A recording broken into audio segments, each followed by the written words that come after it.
संजय राऊतांनी निवडणूक आयोगावर टीका करताना मतदानाच्या टक्केवारीवर संशय व्यक्त केलाय। मतदानाची टक्केवारी जाहीर करण्यासाठी 11 दिवस का लागले? वाढलेलं मतदान हे कोणी केलं असे सवाल राऊतांनी उपस्थित केलेत। महाराष्ट्रात 19 आणि 26 एप्रिलला मतदान झालं, मात्र निवडणूक आयोगानं मतदानाच्या टक्केवारीची अंतिम आकडेवारी ही 30 एप्रिलला जाहीर केली आणि यावर राऊतांनी निशाणा साधलाय।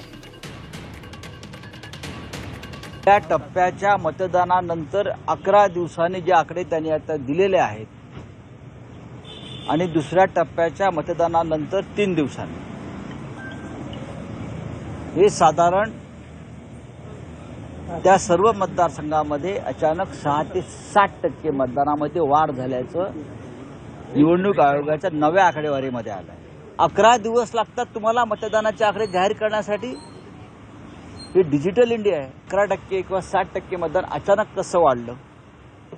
हे वाढलेलं मतदान कुठे गेलं? कोणी केलं? 11 दिवस का लागले हे आकडे जाहीर करण्यासाठी?